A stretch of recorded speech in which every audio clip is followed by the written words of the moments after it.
பார்வை இருக்கின்றது. ஏதோ திராவிட முன்னேற்ற கழகம் மட்டும்தான் சிறுபான்மை மக்களுக்கு ஆதரவுள்ள அரவணைப்புக்குள்ள ஒரு கட்சி என்ற ஒரு தோற்றம் ஏற்படுத்தப்பட்டு நீங்கள் சொல்வது போன்ற ஒரு கருத்து உருவாக்கப்படுகிறது. ஆனால் யதார்த்த நிலை அப்படி அல்ல.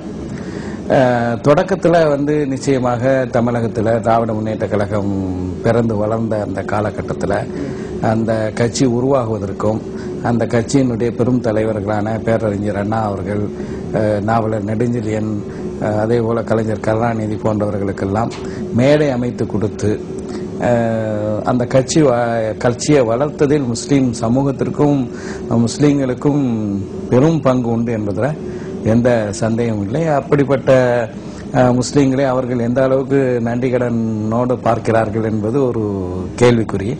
இன்னும் சொல்ல போனால் 1967 தமிழகத்தில் ஒரு ஆட்சி மாற்றம், அதுவரை தொடர்ந்து விடுதலைக்கு பிறகு காங்கிரஸ் கட்சி இருந்தது என்றால், ஒரு பக்கம் நாத்திகரான பேரறிஞர் அண்ணா அவர்களையும் ஆத்திகரான மூதறிஞர் ராஜாஜியையும் ஒரே அணிக்கு கொண்டு ஒரு கூட்டணி அமைத்ததில் காயிதே மில்லத் முகமது இஸ்மாயில் சாஹிப் அவர்களுக்கு பெரும் பங்கு உண்டு. அந்த கூட்டணி அமைத்ததின் காரணமாக தான் 1967 ஒரு ஆட்சி மாற்றம் தமிழகத்தில் ஏற்பட்டது.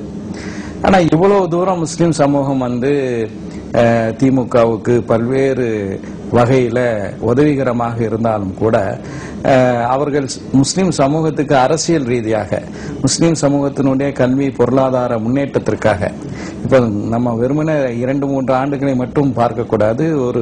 ஒரு பரந்த பார்வை நாம் பார்க்கும்போது முஸ்லீம்கள் அந்த கட்சிக்கு கொடுத்திருக்கக்கூடிய ஆதரவுக்கு இணையாக முஸ்லீம்களுக்கு நன்மை செய்யப்பட்டிருக்கின்றதா என்றால் இல்லை என்றுதான் குறிப்பாக சொல்ல வேண்டும்.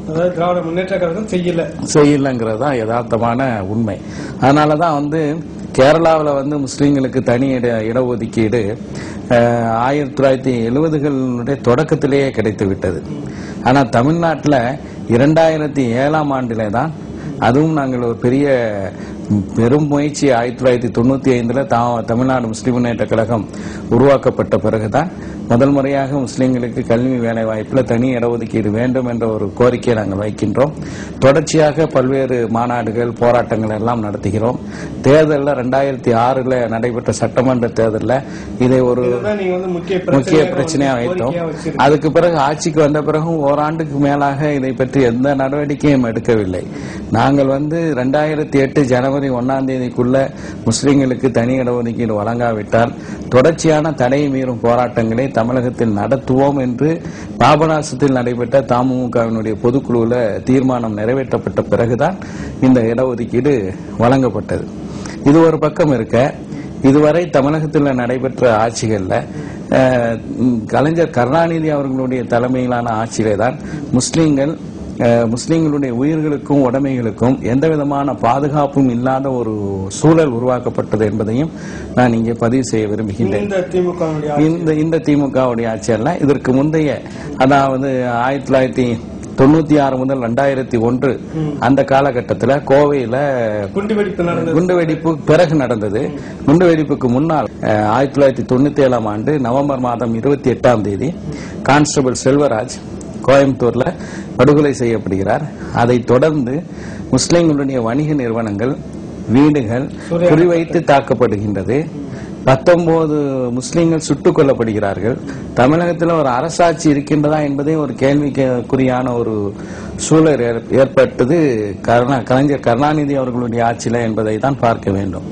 இது போன்ற ஒரு நிலை ஜெயலலிதா அவர்கள் 1991 முதல் 96 வரைக்கும், அதுக்கு பிறகு 2001 முதல் 2006 வரைக்கும் முதலமைச்சராக இருந்திருக்கிறார். முஸ்லீம்களுடைய உயிருக்கும் உடைமைக்கும்